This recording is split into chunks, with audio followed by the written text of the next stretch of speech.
And we're back with another one from my favorite guys, Razordon on the box. This is the Flywing Bell 412. It's definitely not new. It's been out for a little while. I'm a little late to the party. But guys, there are a lot of GPS helicopters been coming out, and I realized that I've never done like an official unboxing of one of these. So if you buy one, you probably wonder how it comes. Now the box is open. There's a reason for that. I did have to open it to pull the battery out to give it a charge. That's the only thing I did. Actually, also, that brings me to my next point. A little bit of a recommendation, because me and Cheyenne brought this thing out to film yesterday, and I realized I didn't have double A's. So, Flywing, give us double A's in the box, man. Just make it a little easier. But we got double A's. I got my battery charged. Other than that, I did not take anything out. So this is exactly how this thing is going to come. Guys, you got the nice little foam on top to protect your investment. Instruction manual. Here's our remote. Just like all the GPS Flywing helis, if you guys have seen any of my other videos, it's the same remote. Little bind plug, which we're not going to need. We have our rotor blades, which I have to go over something about these with you guys that I recently found out. Now I'm going to put it back so I can start pulling stuff out here. We have the little charger, which honestly, these things work pretty well, man. You know, you could go 3S or 4S with these things. Not a bad unit. And of course, let's pull out this beautiful, I mean, the paint on this thing, guys, is just incredible. Now, while I'm showing you this, I have a dog that is exploring over there. Come here. She just does whatever she wants. But guys, look at the paint on this thing. We have a direct drive tail motor. Big motor inside, which I'm going to go over all of that in a second. I just want to finish unboxing this thing. So I'm going to put this down. Now, this is the battery that I pulled out. The thing that's different with this than the other ones is that the other helicopters, 4,000 to 5,000. For some reason, this one's only a 3,000 milliamp. I'm not sure why they're doing that, but they're claiming that we're still getting the same runtime. So I'm curious when this thing spools up if our head speed's going to be a little lower. So I'm not sure. You guys can also program all of that stuff, you know, if you connect it to the computer. Pretty wild. Little battery strap, programming cable, and a set of Allen keys, which we're not going to need because our blades are quick release. So let me show you that real quick while there's a real helicopter flying over us. And guys, if you're wondering why I'm at my old stomping ground, it's a beautiful night. I pulled into my local flying field and it was packed. I don't like to inconvenience people. I'd much rather fly at my local flying field. But when there's a bunch of people there enjoying the night, I'm not going to come in and, you know, ask people to stop flying. Now to put these on, little grooves here, right? Quick release. So you push it in, there's spring loaded in here, then it locks into place. So just like this. Done.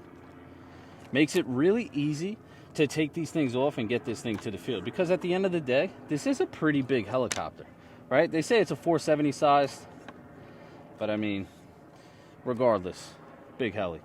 Now, on the remote, which I've spoken about this many times, it has a 3D mode, right? So I always say that I want to bring this thing inverted. So after talking to a buddy, and we went over this thing completely before I, you know, actually tried to go inverted, you actually can't. So if you look at this if you look at this rotor blade, do you see the shape of the, I guess, the airfoil?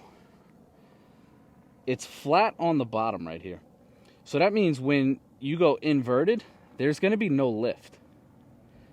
So I don't know if you could actually see there. Think about if this was an airplane wing, that shape right there would be the exact same on the bottom of the blade, and that would allow us to go inverted. So we do have 3D mode, and what that's going to do is pretty much shut off the gyro or the GPS and allow you to do whatever you want. That doesn't mean you're going to be able to go inverted and hold it there. Now, can you back loop it? Probably. Am I going to do that? I'm not sure, man. Now let's open this battery hatch. Comes off nice and easy. Again, you guys seen, I just pulled this out of the box, so I'm flying it just how most of you would if you bought this thing, you know. You'd have to take it out, charge that battery, which I did. Throw your little battery strap on, and that's it, guys. You would be ready to go. Now, I'm also going to be putting the camera on my chest, showing you exactly what my hands are doing. Let me turn this remote on right here. Hold both of these. We're going to go into GPS mode, and that's it. Plug it in, strap it up.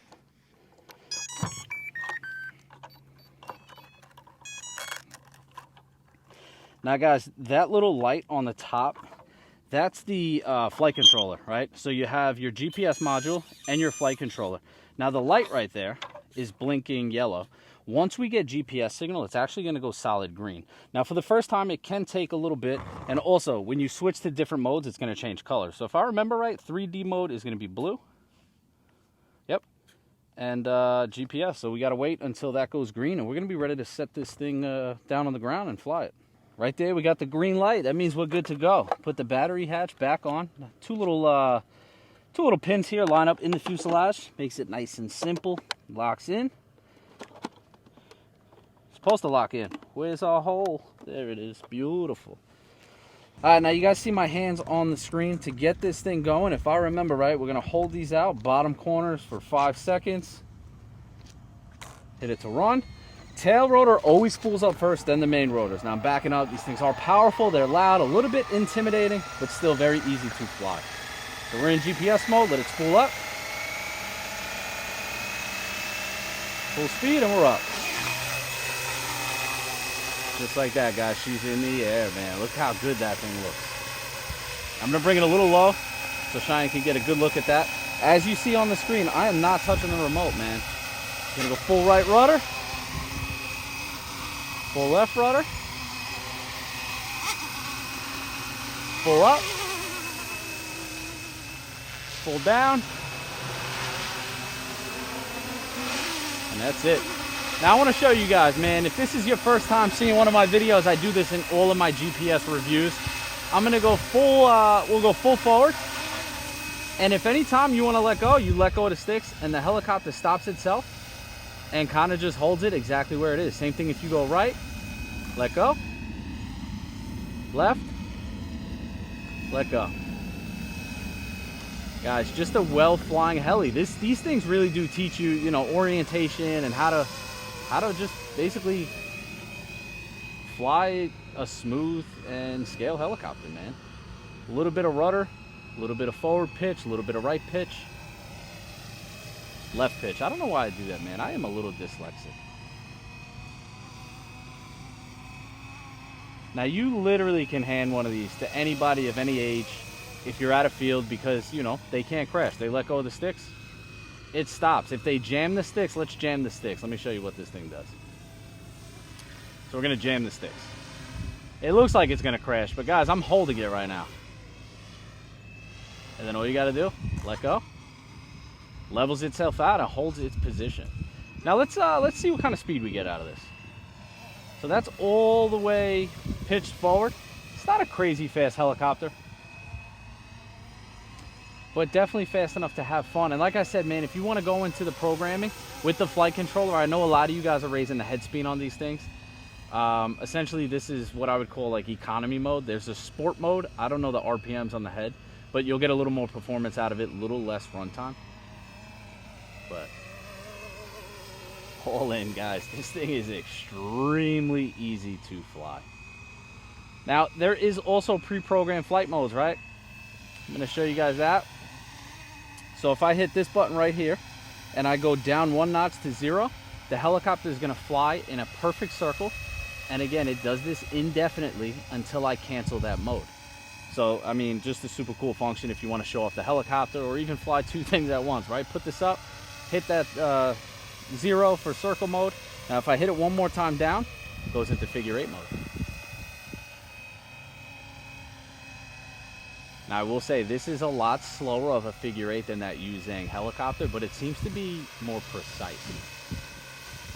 And right there, it turns and goes the other way. Very cool. Now, a couple more things I do want to show you guys with this. So we're going to start with 3D mode. So here we go. I'm going to go into 3D mode.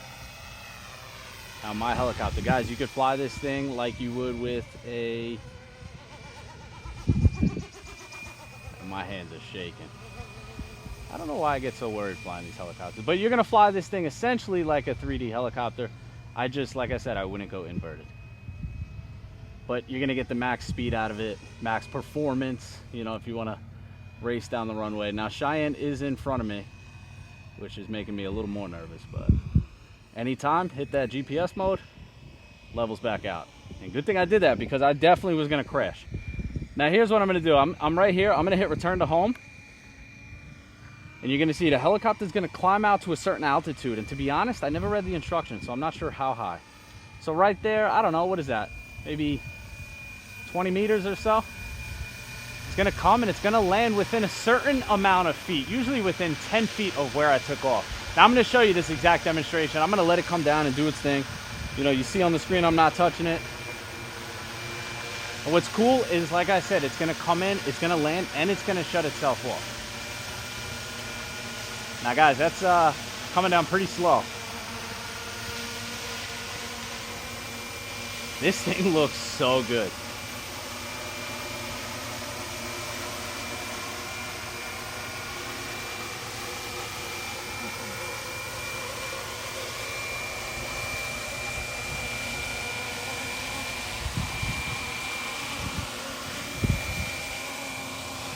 And that's it, man. Your helicopter just landed itself. And it's going to shut itself off. Now we're not done. I'm switching the remote to stop. As you see there, I put it to stop.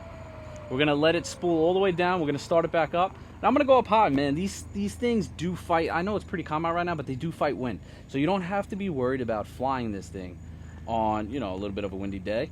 It's like a drone, man. It has that GPS technology, and it works flawlessly. All right. So back to GPS mode. Stop. We're going to hold it 5 seconds and run. There she goes, spooling up. Now guys, I always back up when this thing spools up. Just in case, you know, they are safe, but at the end of the day, it is mechanical, and you know, mechanics can fail, so better to be safe than sorry. All right, here's what we're doing. We're gonna send this thing straight up to the moon. Not that high, but I do wanna show you guys that you have no problem flying this thing up high. Climb out, climb out, climb out. Ah, that's cool. It's about 200 feet. Shy, zoom out. Let them see how far, how high up we are. Now, guys, I can fly, no problem. For me, flying nice and slow and low is definitely better, but, you know, these helicopters are definitely capable. And if you're worried about the battery life of the heli itself, you don't have to, because this has a mode, right? So if your battery voltage goes to a certain percentage, it automatically returns to home. So you don't have to worry about this thing just, you know, falling out of the sky or something like that. Once you hit that low voltage, she is going to come back and it's going to land itself. Just all in, man. These things are packed with super cool functions. They look amazing in the air. They're definitely up there on the price. You know, GPS helicopters, still somewhat new technology, I would say. So the price is, you know, but that's subjective, right? The price is the price. I know a lot of people complain about that, but it is what it is. You're getting a nice, big, good flying helicopter with a lot of functionality that a beginner can fly. Now I'm going to come stand next to Cheyenne, and I'm going to go back into 3D mode, and I'm going to try to do a speed pass. I was a little nervous before because she was on the runway, but you hear that head speed kick up?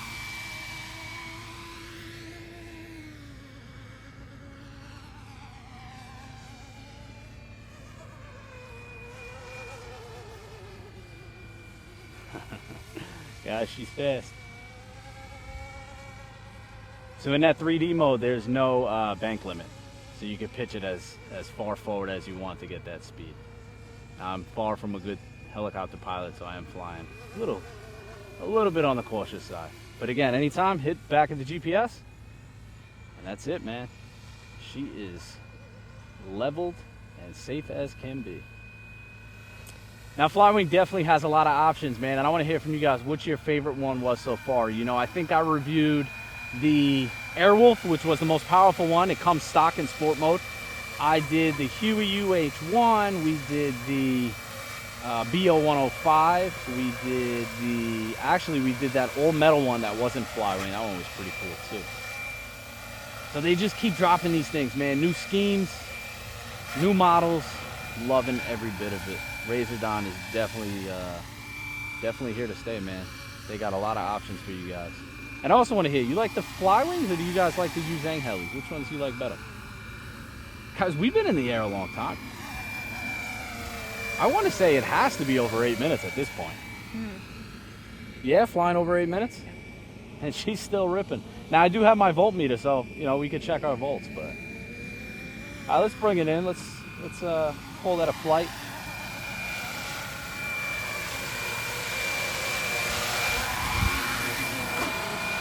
And hit it to stop.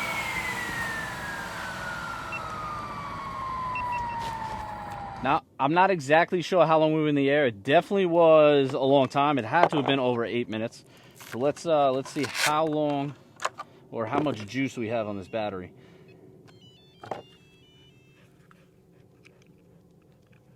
Moment of truth. 3.83. Guys, plenty of, like, you probably had another minute or two, to be honest with you. So I'm not sure why they went with a 3,000. I mean, I guess looking at it, 4,000 would probably be close. So, you know, this one's a lot easier to get in and out. So I guess it really didn't matter, you know. I can't tell if the head speed was lower or not. But, I mean, performance was fine. Long run times. And you guys seen I was in 3D mode, which, you know, the head speed kicked up a little bit. So, I mean, all in.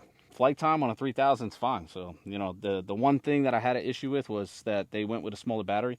Really isn't an issue because it flies plenty long and, you know, super easy to see. The scheme is cool. If the Bell 412 is your thing, then this is definitely a good option. This is scaled after a real helicopter. I believe it's Australian. So, I mean, super cool, man. Just look at the colors of that thing. I'm loving it. Easy to see. How is the camera doing catching this thing? Yeah. Well, guys, another GPS heli in the books. Adding this one to the shelf. I'm loving that I get to collect these things. They're super cool. I want to hear from you guys. Do you have any of the Flywing or the Uzang helis? Let me know what you got below and let me know what your favorite one is. Now, if you are interested in this, the link is down below with a discount code. And as always, appreciate you guys watching. Till next time.